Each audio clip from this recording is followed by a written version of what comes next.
আমরা যেহেতু মাছে ভাতে বাঙালি, তাই দুপুরবেলা খাওয়ার সময় এরকম ঝোল ঝোল মাছ রান্না না করলে, মাছ না পেলে ভাতের সাথে আসলে আমাদের একদমই ভালো লাগে না। এরকম দুপুরবেলায় গরম ভাতে ভালোভাবে ভাজা এই ঝোল মাছটা খেতে কিন্তু অসাধারণ লাগে। তো হ্যালো ভিউয়ার্স, আসসালামু আলাইকুম, welcome back to my another blog. আশা করি যে যেখান থেকে দেখছেন সবাই ভালো আছেন। আমিও আল্লাহর অশেষ রহমতে অনেক ভালো আছি। তো এখানে আমি 2.5 কেজি পরিমাণে একটা ওজনের রুই মাছ নিয়েছি। বাজার থেকেই কেটে কেটে নিয়ে এসেছে। তো এখান থেকে কয়েকটা পিস নিয়েছি আমি রান্না করার জন্য। আর এগুলোকে এখন ধোয়ার জন্য কিছুটা পরিমাণে লবণ আর হলুদ মাখিয়ে নেব, কারণ বাজার থেকে মাছ আনলে সেটা আসলে ভালো হবে না খারাপ হবে, গন্ধ হবে কি না সেটা বোঝা মুশকিল। অনেক সময় ভালো হতে পারে, গন্ধ আসে না, আবার অনেক সময় কিন্তু গন্ধ আসে। যার কারণে আমি লবণ হলুদ মাখিয়ে সুন্দর করে মাছটাকে ভালোভাবে ধুয়ে নিচ্ছি। কারণ লবণ হলুদ মাখিয়ে যদি আপনি ধুয়ে নেন তাহলে কিন্তু মাছটা থেকে আর যে একটা আষ্টে গন্ধ আসে সেটা আর আসবে না। তো এভাবে কিন্তু আমি সবসময় করি। এছাড়া ভিনেগার দিয়েও ধুই, তবে ভিনেগার দিয়ে ধুলে মাছটা একটু রুঠা রুঠা হয়ে যায়। তাই লবণ হলুদ দিয়ে ধুলেই মোটামুটি এটা ভালো থাকে আর ভালো লাগে খেতে, মিষ্টি মিষ্টি লাগে। আর এদিকে আমি মাছগুলোকে লবণ হলুদ মাখিয়ে নিয়েছি ভাজার জন্য। চুলায় ফ্রাই প্যান দিয়ে তেল দিয়ে গরম করে নিয়েছি।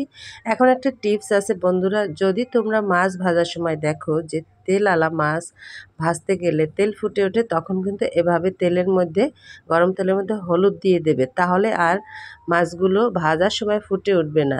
দেখো আমি কিন্তু তেলের মধ্যে আগে হলুদ দিয়ে দিয়েছি, এখন মাছগুলো দিচ্ছি, যার কারণে তেলটা কিন্তু আর ফুটে আসতেছে না।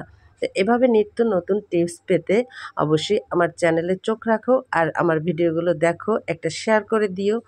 আর তোমাদের বন্ধু বান্ধব পরিবারের লোকজন যাতে ভিডিওগুলো দেখে একটু হলেও উপকৃত হয়। আরেকটি লাইক দিতে কিন্তু ভুলো না। তো মাছগুলো আমি সব দিয়ে দিচ্ছি তেলের মধ্যে এক এক করে, আর এগুলো আমি ভেজে নেব। তো উল্টে পাল্টে দিয়ে মাছগুলো কিন্তু আমার ভেজে নেওয়া হয়ে গেছে। আর অন্যদিকে আমি মশলা নিয়ে নিয়েছি, এখানে হলুদের গুঁড়া, মরিচের গুঁড়া, জিরার গুঁড়া, ধনিয়ার গুঁড়া সব কিছু একসাথে নিয়ে, এবং আদা রসুনের পেস্ট সব আমি একসাথে নিয়ে মশলাটা আমি মাখিয়ে নিয়েছি। অন্যদিকে তেলের মধ্যে আমি পেঁয়াজ কুচি দিয়ে দিয়েছি, আর একটা কাঁচামরিচও ছিল তার সাথে, সেটাও দিয়ে দিয়েছি। আর মশলাটা এভাবে পানি দিয়ে একটু মাখো মাখো করে বাটা মশলার মতো করে নিচ্ছি। এভাবে মশলা মাখিয়ে রান্না করলে কিন্তু বেশ ভালো লাগে। তো মশলাগুলো আমি তেলের মধ্যে, পেঁয়াজ ভাজা হলে এর মধ্যে দিয়ে দিচ্ছি। মশলাটা আমি ভালোভাবে তেলের মধ্যে কষিয়ে নেব, ভেজে নিচ্ছি। তো বন্ধুরা তোমরা কিন্তু এভাবেও দিতে পারো, আবার গুঁড়ো মশলাগুলো এমনিতেও তেলের মধ্যে দিতে পারো। আমি সবসময় এভাবে দিই না, আজকে দিলাম কারণ এভাবে খেতে কিন্তু বেশ ভালো লাগে, মনে হয় যেন বাটা মশলার একটা ফ্লেভার আসে। একটু পানিও দিয়ে দিচ্ছি, তার কারণ হচ্ছে কড়াইয়ের নিচে কিন্তু লেগে যেতে পারে। তো এভাবে একটু পানি দিয়ে কষিয়ে নিচ্ছি। তো যখন মশলাটা কষিয়ে একদম তেলটা উপরে উঠে আসবে, তখন এর মধ্যে আমি দিয়ে দিচ্ছি লবণ স্বাদ মতো। আবার আমি নেড়েচেড়ে এর মধ্যে আরেকটু পানি দিয়ে দেব বন্ধুরা, তা না হলে কিন্তু খেতে আসলে একটু পোড়া পোড়া লাগতে পারে। যাই হোক, পানি দিয়ে মশলাটা আমি কষিয়ে নিচ্ছি খুব ভালোভাবে। বেশ কিছুক্ষণ মশলাটা কষানো হয়ে গেলে এর মধ্যে আমি ঝোলের জন্য বেশ কিছু পানি দিয়ে দেব। তো বন্ধুরা তোমরা কিন্তু অনেকেই মাছ রান্না করো, মাছ রান্না করা শেখানোর কোনো কিছু নাই, মাছ রান্না সবাই করতে জানে, তবে এক একজনের রান্নার স্বাদ কিন্তু এক এক রকম। স্বাদ করে রান্না করতে হলে অবশ্যই মশলাটাকে কিন্তু ভালোভাবে কষিয়ে নিতে হবে। তো এর মধ্যে আমি ঝোলটা দিয়ে দিচ্ছি। ঝোলটা একটু বলক উঠে আসলে আমি মাছগুলো কিন্তু এই ঝোলের মধ্যে দিয়ে দেব।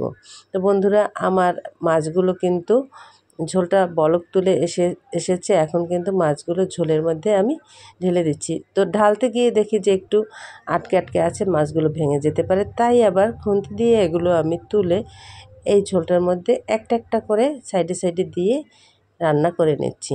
যেহেতু মাছগুলো বেশ বড়, তো ভেঙে গেলে ভালো লাগবে না। তো আস্তে আস্তে মাছ দেখার কিন্তু মজাই আলাদা, দেখতেও যেমন স্বাদ, খেতেও তেমন স্বাদ। কী বলবো বন্ধুরা, এই মাছটা রান্না করার পর খেয়ে এত মজা লাগছে, এত ভালো লাগছে যে গরম ভাত দিয়ে খেতে কিন্তু অসাধারণ স্বাদ লেগেছে। তো আমি একটু ঝোলঝোলি রান্না করব, যেহেতু রেস্টুরেন্টে কিন্তু মাছ রান্না করলে একটু ঝোল ঝোল থাকে। আর এই দেখো বিলাতি ধনিয়া পাতা, এই ধনিয়া পাতাটা ছিঁড়ে ছিঁড়ে আমি মাছের মধ্যে দিয়ে দিচ্ছি। এমনি ধনিয়া পাতা ছিল না সেজন্য দিয়েছি, কিন্তু এই ধনিয়া পাতাটা দিয়ে মাছ রান্না করলেও যে এত স্বাদ হয় আমার আগে জানা ছিল না বন্ধুরা। তো তোমরাও পারলে এই ধনিয়া পাতাটা দিয়ে মাছ রান্না করো, দেখবে অনেক স্বাদ হবে। তো এভাবে রান্না করতে করতে ঝোলটা যখন একটু শুকিয়ে আসবে তখন আমি 2টা কাঁচামরিচ চিড়ে এর মধ্যে দিয়ে দেব। শুধুমাত্র ঝালের জন্য না, এটা একটা ফ্লেভারের জন্য, কারণ কাঁচামরিচের ফ্লেভারটা কিন্তু অসাধারণ লাগে। শেষের রান্নায় এরকম যদি কাঁচামরিচ দেওয়া হয় তাহলে কিন্তু রান্নার স্বাদটা অনেক গুণ বেড়ে যায়। তো আমি এভাবে 2টা কাঁচামরিচের মাথা চিড়ে তারপরে দিয়ে দিয়েছি। এখন আমার মাছটা হয়ে গেছে, আমি কিন্তু তুলে নিচ্ছি। তো বন্ধুরা, আমার মাছের কালারটা দেখো কি সুন্দর, মনে হচ্ছে এখনই তুলে খেয়ে ফেলি, ভাত দিয়ে আর কখন খাবো সেই বারটা কিন্তু আমার সহ্য হচ্ছে না। তো তোমাদের কেমন লাগছে সেটা কিন্তু অবশ্যই তোমরা কমেন্ট করে আমাকে জানাতে ভুলো না। তো এই হলো ফাইনাল লুক। এখন আমি ভাত খাবো, তাই বাটিতে একটা মাছ তুলে এনেছি। দেখো বন্ধুরা, মাছগুলো কিন্তু আসলেই অনেক বড়। আর এখন আমি ভাত দিয়ে খাচ্ছি, মানে কি বলবো, অসাধারণ স্বাদ। গরম ভাতে দুপুরবেলা এরকম একটি মাছ পেলে আর কি চাই।